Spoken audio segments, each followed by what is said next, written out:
안녕하십니까. 예배 하나님의 아름다움 강의를 맡게 된 최영민 목사입니다. 먼저 기도하겠습니다.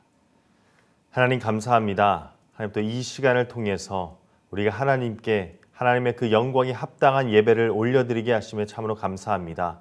우리의 이 고민과 나눔과 교제가 정말 이 예배 가운데 더욱더 풍성하게 발현되어 아름다운 하나님을 우리가 더욱더 즐거이 찬송하고 응답할 수 있는 자들 되게 하여 주시옵소서. 예수님의 이름으로 기도합니다. 아멘. 여러분 한 주간 잘 지내셨습니까? 한 주간 지금까지 배우셨던 이 강의들을 다시 한번 살펴보시는 시간이 되었으리라 생각합니다. 지난번 찬양에 대한 나눔에서 많은 분들이 은혜로운 찬양들을 추천해 주셨는데요. 이 댓글 중에 찬송가 301장을 말씀해 주셨던 분도 계셨습니다. 저도 특별히 그 찬양을 듣기 좋아하는데 이 찬양은 저의 할머니가 굉장히 좋아하셨습니다. 이 찬송가를 부르고 들을 때면 저는 할머니가 항상 옷장에 고이 놔두셨던 빨간색 성경책이 떠오릅니다. 찬송을 통해서 과거의 할머님으로부터 내려온 신앙, 제 삶에 묵묵히 함께 하셨던 예수님이 떠오르며 앞으로 제 삶을 이끌어 가실 하나님이 기대되기도 했습니다. 그리고 댓글 중에는 제가 처음 들어본 곡도 있었는데요. 잃어버린 화현이라는 제목의 The Lost Chord라는 곡입니다. 이 가사와 멜로디가 정말 예술이었습니다. 교회에서 집으로 돌아가는 길에 따뜻한 커피를 테이크아웃하면서 묵상하면서 이 찬송을 들으면서 갔는데요. 여러분들도 꼭 들어보시길 바랍니다. 다시 한번 모든 성도님들 귀한 나눔을 진심으로 감사드립니다. 오늘은 기도와 설교에 대해서 나누어 보겠습니다. 여러분은 한국 교회 하면 생각나는 게 있으십니까? 저는 한국 교회의 특징 중 하나를 뽑으라면 기도를 뽑습니다. 한국 교회를 묘사할 때 전 세계적으로도 뽑는 가장 큰 특징은 이 한국 교회의 새벽 기도와 철야 기도회 같은 모임입니다. 이 같은 모임은 우리 대한민국이 경제 개발 교회와 맞물려서 교회 양적인 성장에 큰 도움이 된 요인 중 하나로도 뽑힙니다. 이처럼 우리 한국 교회는 처음 복음이 이 땅에 들어왔을 때부터 지금까지 계속해서 끊임없이 기도하는 교회였습니다. 그리스도인들에게 똑같은 하루가 주어졌을 때 그 반복되는 일상 속에서 찾아오시는 하나님을 만나며 우리는 매일 기도했습니다. 기도는 내 상황에 따라 그리고 이 강 때 언급하였던 우리의 믿음의 선배들이 시간 속에 새겨놓은 그 의미들을 마음속에 끄집어내며 이 기도가 진행됐습니다. 교회력을 1년 주기로 한다면 주일은 제가 뭐라고 묘사를 했었죠? 그렇죠? 작은 부활절이었죠. 그래서 이 작은 부활절인 주일을 중심으로 매일매일 그리스도인들은 기도했는데요. 이를 daily prayer, 매일 기도라고 불렀습니다. 저는 오늘 이 매일 기도에 대해서 함께 나누어 보려고 합니다. 이 매일 기도는요, 초대교회로부터 내려온 우리의 유산입니다. 유대교 전통에서 기독교에 전해져서 오랜 시간의 흐름 속에 발전되고 변화되고 지켜져온 기독교의 아주 소중한 유산입니다. 20세기 예배운동이 일어났던 때에 이것은 이 20세기 예배운동이라는 것은 굉장히 초교파적인 운동이었는데 이 흐름에 따라서 교단의 예배 예식서들이 개정되었습니다. 그런데 여기서 새롭게 주목되었던 부분 중에 하나가 바로 이 매일 기도였습니다. 매일 기도는 그리스도인들이 하루의 시간의 그 리듬 속에서 하나님을 예배하면서 자신들의 정체성을 계속해서 확인토록 해준 기독교의 아주 중요한 유산이었습니다. 성경에서도 이 유대교의 성전 제사, 회당, 모임, 가정에서 기도했던 모습 속에서 이 기독교가 간직해온 매일 기도의 모습을 찾을 수가 있는데요. 이 밑에 말씀에도 나와 있듯이 데살로니가전서 5장 17절에도 보면 쉬지 말고 기도하라는 이 성경적인 명령을 발견할 수도 있고요. 또 시편 55편 17절은 저녁과 아침과 정오에 기도할 것을 제안을 하죠. 그리고 다니엘은 어떻습니까? 하루에 3번 기도했다고 나옵니다. 그리고 출애굽기 29장 38절 39절을 보면 성전에서 날마다 아침에는 양 한 마리를, 저녁에는 또 다른 한 마리를 희생 제물로 바쳤으며 경건한 유대인들은 날마다 이 시간에 기도를 했다고 나옵니다. 그리고 시편 119편 164절과 62절에도 보면 주의 의로운 규례를 위하여 내가 하루 7번씩 주를 찬양하나이다 라고 언급합니다. 62절에는 내가 밤중에 일어나 주께 감사하리이다 라고 덧붙입니다. 그러니까 그들의 매일매일 하루의 삶 속에서 그들은 끊임없이 기도를 했음을 우리는 알 수 있습니다. 그런데 지금 이 성경 속에서 나타난 이 기도의 형식을 보면요, 다양한 모임 속에서 굉장히 즉흥적으로 기도를 드리면서 후에 이 매일 기도가 형성되었다는 것을 우리는 알 수 있습니다. 그러니까 이때 당시는 어떤 기도의 특정한 형식이 갖춰지지 않았다는 겁니다.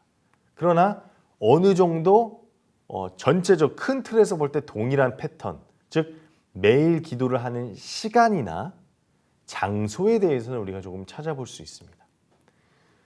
매일 기도는 일반적으로 정해진 시간 또는 즉흥적인 시간에 하루에 2번 혹은 하루에 3번 정도 드려졌습니다. 복음서에는 예수님과 제자들이 일정한 시간에 기도한 곳으로 나오는데요. 사도행전에서는 사도 베드로가 기도한 시간에 대해서 사도행전 3장 1절에는 제9시 기도 시간에 베드로와 요한이 성전에 올라갔다라고도 나오죠. 그리고 사도행전 10장 9절에는 이틀날 그들이 길을 가다가 그 성에 가까이 갔을 그때 베드로가 기도하려고 지붕에 올라갔는데 그 시각이 몇 시라고 나오죠? 제6시더라. 그러니까 정해진 시간에 그들이 기도를 했음을 알 수 있죠. 동시에 바울과 실라가 감옥에 갇혔을 때도 어떻습니까? 그들은 그냥 정해진 시간에 계속 끊임없이 기도를 했고 예수님도 어떤 시간이 됐을 때 기도를 하셨죠. 그러니까 앞서 말했던 데살로니가전서 5장 17절에도 쉬지 말고 기도하라는 권면을 통해서도 우리는 성경 시대에도 이런 기도가 그들의 삶 속에서 계속해서 이루어졌다는 것을 발견할 수가 있습니다. 또한 이들 중에는 하루에 2번 기도하는 사람들도 있었는데요. 이 하루에 2번 기도하는 이 2번의 의미는 우리가 일반적으로 취침과 기상하는 이 생활 리듬에 따른 흐름과 관련이 있습니다. 그러니까 우리가 잠을 자러 가고 또 깨어나죠. 이것이 총 하루에 2번 일어나죠. 그러니까 잠을 자기 전에 잠을 자면 우리가 의식을 할 수가 없잖아요. 잠자리로 들어가는 순간, 잠의 숙면으로 들어가는 순간. 그러니까 의식을 할 수 없으니까 당신은 이 잠을 자는 순간이 모든 만물들이 멈추는 순간으로 인식이 되어버렸습니다. 그러니까 이 멈춤의 순간, 모든 만물들이 멈추는 이 순간은 모든 피조물들이 자신의 할 일을 멈추고 하나님을 찬양하기 위해서 잠깐 침묵하는 순간으로 여겨졌습니다. 그렇기에 그 순간에 온전히 하나님을 찬양하기 위해 그들은 기도하였고 다시 일어났을 때 그리스도 안에서 새로운 자가 된 것을 기념하며 기도했습니다. 그리고 이 매일 기도는요, 성전이나 회당에 모여서 진행이 됐습니다. 그리고 더 나아가서 가정에서도 이 매일 기도가 이루어졌죠. 가정에서는 특히 이 식탁이 기도하는데 굉장히 중요한 자리였습니다.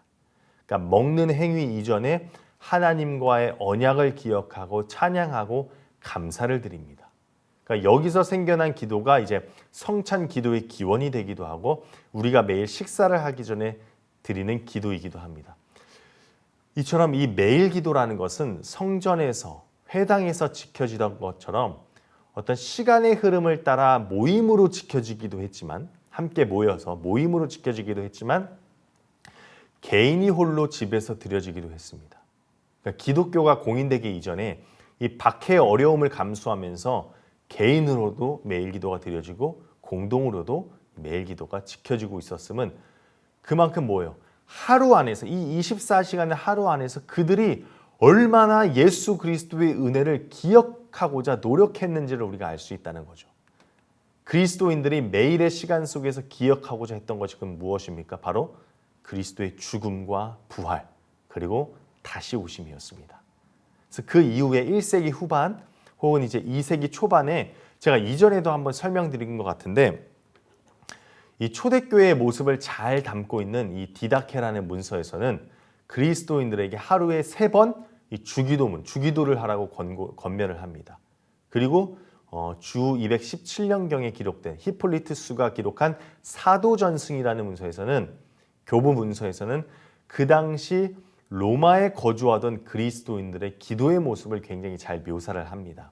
그래서 우리나라에서도 분도 출판사에서 이 디다케와 사도전승이 이제 번역이 되어서 나왔습니다. 이렇게 보게 되면 사도전승에서는 하루에 7번의 기도 시간을 가지라고 서술을 합니다. 그래서 실제로도 그들이 하루에 7번 기도 시간을 가졌다고 서술하는데요. 이는 개인 기도와 함께 동시에 함께 모여서 드리는 공동 기도가 굉장히 적절한 균형을 이루었습니다. 그래서 당시 이 초대 교회 기독교 시대 때 그들의 기도 스케줄은 다음과 같았습니다. 먼저는 초대교회 당시 신자들은 잠에서 깨어 일어나자마자 자기의 어떤 할 일을 시작하기에 앞서서 하나님께 기도하고 그 다음에 이제 자기 일을 시작했습니다. 그리고 이어서 아침에 일어나 가지고 말씀 강습 시간이 있으면 교회에 가서 함께 기도를 했습니다. 이는 이제 자신의 영혼을 공동체와 함께 강화시키기 위함이었습니다. 그리고 이어서 개인 기도 시간이 3시, 6시, 6시, 9시에 개인 기도를 합니다. 이거는 이제 유대력 시간이에요. 우리로 치면은 오전 9시, 오후 12시, 오후 3시에 개인 기도를 합니다. 이 시간이 왜 이렇게 정해졌냐면 뭐 눈치가 빠르신 분들은 아시겠지만 이것은 예수님께서 십자가에 못 박히셨을 때를 따라 기도한 시간을 따라서 이게 정해진 거예요. 먼저 이 3시는 그리스도께서 나무에 매달리신 시간으로 그리스도가 구약의 율법을 성취한 시간으로 나타냅니다. 그리고 제 6시는 공간복음에서 예수님이 십자가에 달리시는 동안 온 땅을 덮었던 시간입니다. 십자가에 달리시는 그 순간에도 예수님이 기도하셨다. 그래서 우리도 함께 기도해야 한다. 심지어 자신을 십자가에 못 박힌 그러니까 믿지 않는 자들 위해서도 기도를 하셨죠. 그렇기에 그들은 십자가에 못 박히고 자신을 죽인 이들을 위하여 기도하신 예수님을 본받아서 제6시에 기도를 했습니다. 이때 기도의 내용은 이게 당시 오후 12시면 정말 해가 쨍쨍한 때잖아요. 그럼에도 불구하고 그 빛에서 그 어둠을 가져오신 분임을 기억하며 드리는 기도였습니다. 그리고 6시에는 온 땅이 덮인 어둠이 제9시까지 지속되면서 휘장이 찢어지고 주님이 숨을 거두신 시간이죠. 이 9시의 기도 내용은 예수님께서 숨을 거두시고 지상에 머물렀던 그분의 영혼이 이 땅을 떠나셨지만 그가 돌아오심으로 다시 올 부활을 바라보면서 드리는 찬미의 기도였습니다. 그러니까 이때 3시, 6시, 9시의 기도는 뭐에 초점이 가 있습니까? 그리스도의 십자가 사건에 초점을 맞추는 기도였습니다. 그리고 이 히폴리투스의 이 사도전승에는 이 외에도 언제 기도를 하라고 하냐면 잠들기 전에, 한밤중에, 그리고 이제 수탉이 우는 시간. 그러니까 이제 아침이 오기 전에 닭이 꼬끼요 하고 울잖아요. 이 수탉이 우는 시간에 기도를 하라고 합니다. 그러니까 예수님이 숨을 거두시고 그걸로 끝이 아니죠. 주님이 숨을 거두시고 저녁이 될 때까지 그 남은 시각을 비추셨습니다. 그리스도의 영혼이 이 땅에는 없지만 동트기 전에 닭 우는 시간은 죽음을 이기고 부활하신 빛이신 그리스도가 자신의 그 영원한 빛을 우리에게 비추는 시간이기에 잠들기 전에 그들은 초대교회 그리스도인들은 부활하신 예수 그리스도를 바라보며 기도를 드렸습니다. 그래서 인간의 어떤 그 시간의 한순간에 예수님은 죽으셨지만 다시 그 아침 해가 떠오르는 빛으로 밝아오고 있었고 그것에 대한 표현이 이제는 또 잠들기 전에 기도로 나타났죠. 그리고 이제 한밤중에 그러니까 잠자는 중에도 기도를 하라고 하죠. 이건 무슨 의미입니까? 아까 제가 얘기했죠. 어두운 시간. 아까 언급한 것 같이 주님을 찬미하기 위해 모든 만물이 잠시 자기의 일을 내려놓는 시간으로 이 한밤중이 묘사가 됩니다. 즉 쉼, 안식, 모든 만물이 하나님 한 분만을 향하기 위해서 하나님 한 분만 집중하기 위해서 자신의 모든 것을 내려놓고 자신의 모든 일을 내려놓고 멈춘 것이라고 이 한밤중을 표현합니다. 그래서 나는 내 할 일을 멈추지만 내가 나를 나답게 하고 내가 내 삶을 유지할 수 있는 힘은 내가 지금 이 붙들고 있는 이 일이 아니라 난 이 일을 멈춤에도 불구하고 나를 지탱해 주시는 하나님이다. 나의 모든 것은 하나님께로부터 온다는 것을 이 한밤중의 기도의 의미를 담고 있습니다. 또한 이 수탉이 울기 전에 수탉이 우는 시간은 즉 새벽이 밝아오는 때예요. 그러니까 그리스도인들은 부활에 대한 희망을 품고 일어나며 그날을 고대하죠. 이에 대한 표현이 이제 이 수탉이 울기 전 새벽의 기도에 나타나는 겁니다. 비록 닭이 우는 시간에 베드로가 그리스도를 부인하였지만, 그리고 그리스도인들은 그래서 죄로 인해 죽음에 처했지만 다시 살아나실 그 영원한 빛이신 그리스도에 대한 기대로 새벽에도 기도를 드리라고 이 사도전승에 나와 있습니다. 이러한 매일 기도는요, 당시 시대에서는 굉장히 익숙한 것이었습니다. 그러나 시간이 흐를수록 이 매일 기도는 거의 전적으로 성직자와 수도원의 상징이 되어버렸죠. 그러니까 매일 기도가 흔했던 초대교회에는 회중들이 쉽게 따라 부를 수 있고 또 그들의 참여를 돕는 요소들이 많았지만 중세기로 접어들면서 교회 전통의 매일 기도가 이제 사라지고 수도원의 매일 기도가 굉장히 급부상했고 많아졌죠. 이건 이제 우리 일반 회중의 참여보다는 수도자들의 수도의 한 형태로서 이 매일 기도가 사용이 되었습니다. 이외에 이 종교개혁가들을 통해서 매일 기도가 형태적으로 회복되려는 많은 시도들이 있었습니다. 요즘에 와서 우리 한국교회에서는 매일 기도가 어떠한 모습으로 나오고 있을까요? 한국교회는 서두에서 언급한 것처럼 기도를 굉장히 중요시하죠. 이를 중요시하는 한국교회 안에서도 아침, 저녁으로 기도 모임들이 있습니다. 크고 작든 모임들이 있지만 사실 이 기도 모임은요, 이렇게 바라보게 되면 단기간에 어떤 특정한 목적을 중심으로 한 경우들이 대부분이죠. 교회의 어떤 중요한 행사나 일정을 앞두고 자녀를 위한 특별 기도회 등 특정한 이슈에 관련된 기도회로만 국한이 되고 있습니다. 그러다 보니까 어떻습니까? 그 기도 모임 주제에 관련 없는 대상들은 기도 모임에서 자연스럽게 제외가 될 때가 있죠. 그렇기에 전 공동체가 참여하며 하나의 몸임을 인식하는 기도 모임이 많이 있어야 될 것입니다. 특정한 목적으로 아침과 저녁으로 모이는 기도 모임이 전부가 되어서는 안 되는 겁니다.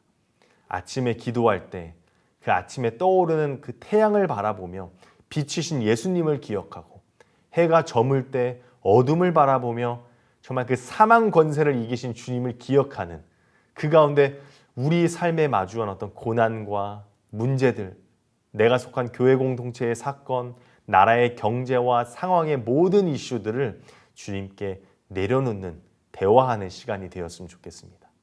시간은 누구에게나 주어집니다.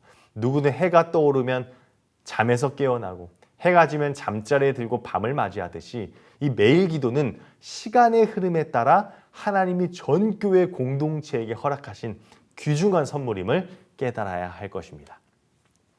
이번에는 간단히 설교에 대해서 알아볼 텐데요. 예배에서 그러니까 구두, 즉 언어적인 요소로 전달되는 부분이 바로 이 기도와 이제 말씀입니다. 설교입니다. 특히 이 설교의 핵심은 뭐냐면 인간의 말을 통해서 묵상되고 표현된 하나님의 말씀을 우리가 듣고 응답하는 겁니다. 하나님은 인간이 읽은 성경과 선포하는 설교를 통해서 우리에게 말씀하십니다. 여기서 하나님께서 행하시는 것은 우선적으로 이 언어를 통해서 행해지죠. 우리는 이 말로써 다른 사람에게 우리를 보여주고 내어주고 하나님께서도 우리에게 그분 자신을 보여주십니다. 언어는 우리의 생각과 우리의 정서와 그리고 우리의 존재 자체를 표현하면서 사람들이 공유할 수 있도록 해줍니다. 우리는 언어를 통해서 내 기분이 어떠한지를 표현하고 지금 이 상황에서 내 생각은 이러이러하다 이렇게 이야기를 하죠. 그러니까 언어를 통해서 나의 존재감이 드러나는 거예요. 기본적으로. 마찬가지로 예배에서 하나님은 인간의 언어를 통해 하나님 자신을 우리에게 보여주시고 주십니다. 그리고 우리는 하나님의 능력으로 우리의 언어를 통해서 우리 자신을 하나님께 드리는 거죠. 이 교회 공동체가요, 공통으로 공유하는 기억을 가지고 서로 소통하기 위해서는 그 기억을 성경을 통해서 기억하고 성경을 통해서 그 공동체의 기억을 끄집어내고 성경을 통해서 그 기억을 공유하고, 그로 인해서 성경을 읽을 때 하나님께서 이 말씀을 통해서 우리 공동체에게 이러한 경험을 주셨지라고 기억할 필요가 있습니다.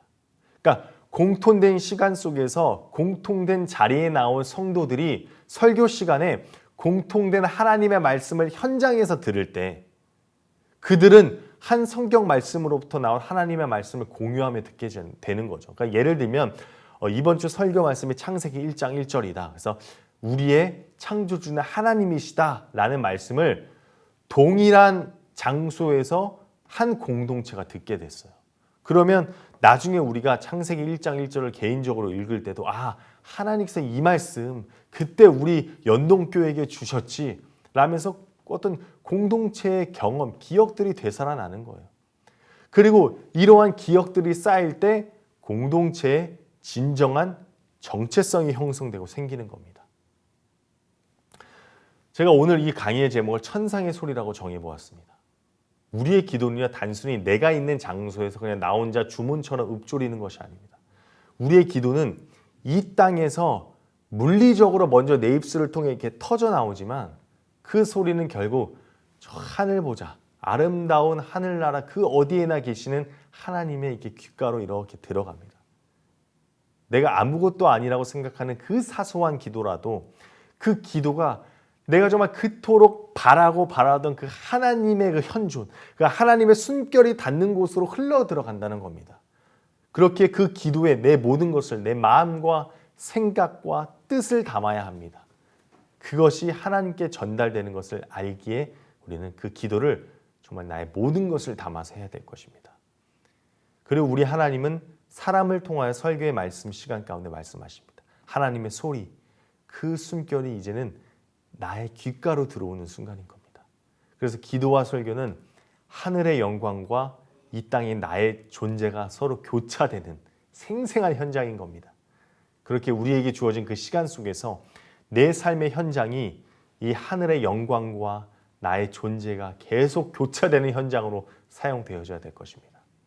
끊임없이 그 예수 그리스도의 그 십자가, 그 승리를 기억하며 살아가야 합니다. 그것이 우리를 움직이게 합니다. 그래서 저는 오늘 이 강의에서 여러분께 한 가지 도전을 드리고 싶습니다. 우리는 수많은 계획을 세웁니다. 무엇인가를 함께하면서 계획을 세우고 어떻게 하죠? 타임 스케줄을 만들죠. 그 속에서 우리는 과연 얼마나 예수 그리스도를 기억하고 의식합니까? 저는 예수님을 우리의 일상, 내 일상의 삶 속에서 매일매일 기억할 수 있는 타임 스케줄을 만드실 것을 권면드립니다. 그러니까 여러분만의 매일 기도 시간을 만드는 겁니다. 그리고 그 시간에 의미를 더하여 보는 겁니다. 제가 그 2강 시간에 한번 공유를 한 것 같은데 저는 저만의 이 기도 스케줄을 만듭니다. 오전 7시, 오후 1시, 오후 9시 알람을 해놓습니다. 단순히 우리가 또 이것은 눈을 감고 손을 모으고 막 무릎을 꿇고 해야 하는 기도가 아닙니다. 내가 내 일상에서 내가 일을 하다가 이 알람이 울리면 잠시 나의 하던 일을 내려놓고 하나님의 은혜를 기억하는 겁니다. 알람이 울리면 내가 정말 하나님의 은혜를 입은 자이지. 이게 내 정체성이지. 하나님 감사합니다. 하나님의 자녀로 살게 해주셔서 감사합니다. 하고 다시 또 일상으로 복귀하는 겁니다. 끊임없이 그 주님의 은혜를 기억하면서 기도로 나아가고 말씀으로 돌아오시길 소망합니다. 여러분의 기도가 천상의 소리로서 올려지고 또 다른 천상의 소리를 들으시길 주님의 이름으로 소망합니다. 기도하겠습니다. 하나님 감사합니다. 하나님 우리가 기도하게 하여 주심에 감사하고 또 설교를 통하여 하나님의 말씀을 듣게 하심에 감사합니다. 하나님 우리가 일상에서 우리가 우리만의 그 기도의 시간을 회복하길 원합니다. 그래서 일상 속에서 우리가 하나님께 기도하고 또 그 일상에서 하나님의 말씀을 듣길 원하는 자가 되길 원합니다. 하나님 이 시간 우리가 결단하게 하여 주시옵시고 그로 인하여서 매 순간순간 그리고 이 주일 예배 시간마다 아름다운 하나님을 경험케 하는 자들 되게 하여 주시옵소서. 예수님의 이름으로 기도합니다. 아멘. 네, 감사합니다. 아름다운 하루 되시기 바랍니다.